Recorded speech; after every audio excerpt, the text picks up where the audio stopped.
Hello everyone! So ngayong araw na to samahan niyo ako sa aking video na pinamagatang What to Eat in a Day. So nagpunta nga lang pala ako dyan sa grocery store kasi bumili ako ng mga kailanganin ko kasi ngayong araw na to magluluto tayo ng croffle para sa aming brunch and para sa aming dinner magluluto ako ng pork chop at saka ginataang gulay. So syempre ang unahin muna nating lutuin ay ang ating croffle dahil ito ay para sa ating brunch. Guys, binigure out ko sana siya.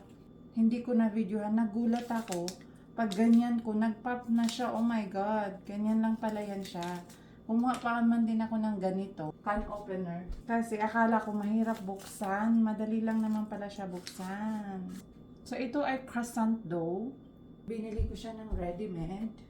Ayan guys, oh, nakaano na siya. Naka-ready na siya. So ang kailangan mo lang is i-form mo siya ng croissant. Kumuha pa ako ng kutsilyo. Naka-form na pala siya. So, kailangan mo lang siyang i-roll. Sorry, walang ganito sa bundok. Kailangan mo siyang inhan. Hindi ko lang ito. Hindi ko lang alam. So, ayan siya. Ang sabi kasi, 4 daw ang magagawa nito. Lalaki niya. So sa croffle, kailangan lang natin siya iluto sa ating waffle maker. Iba-brush lang natin ng konting oil and then lagay natin yung croissant. Then wait tayo hanggang sa maluto. Mga 3 minutes siguro.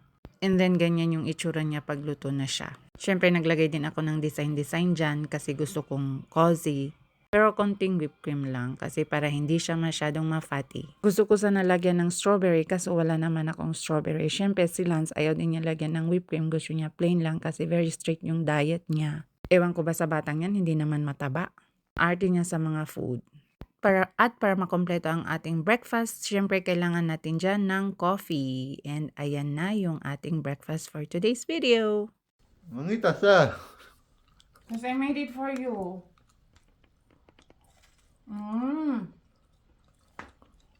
Crunchy and soft.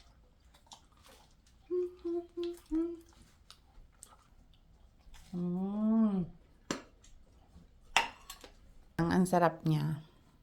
So, ang next nating lulutuin ay ang ating pork chop. Ipapatry ko lang siya para mawala talaga lahat ng tubig niya. And then, imamarinate natin siya with garlic, light soy sauce, dark soy sauce. Ewan ko bakit nilabas ko yung oyster sauce pero hindi ko siya nilagyan ng oyster sauce.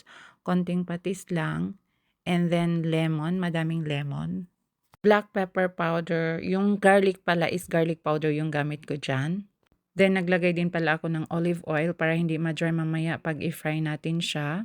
Mix all together. Then, nilagay ko lang siya sa fridge habang nire-ready ko yung ating mga gulay para sabay silang maluto. Para ma-marinate ko ng medyo matagal yung ating pork chop, mamaya ko na lang siya lulutuin after maluto yung ating mga gulay. Ayan, iprepare na natin yung ating kalabasa at nung matapos ko nga i-prepare yung kalabasa, magluluto muna ako ng quinoa para pag maluto yung ating gulay, maluto na din ang ating quinoa. Kasi yan yung kakainin natin today.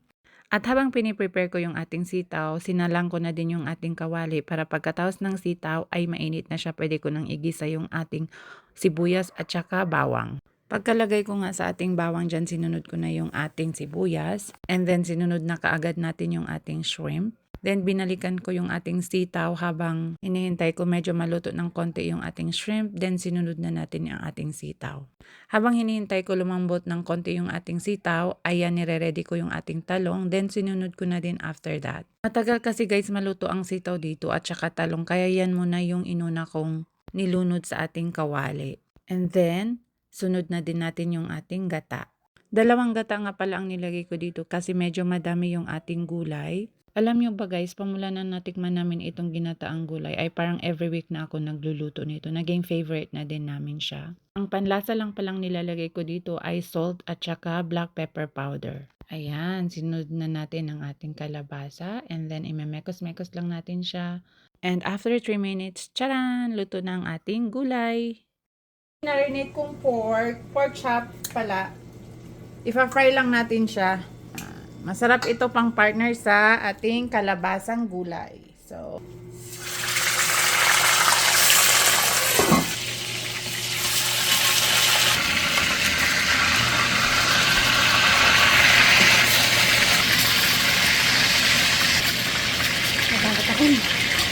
hindi yan, wala naman taba. Hindi yan natin lang cake.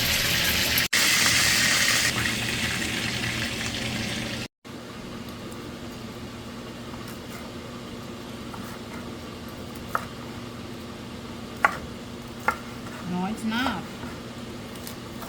Okay. Malagyan. So guys, ito yung aming lunch.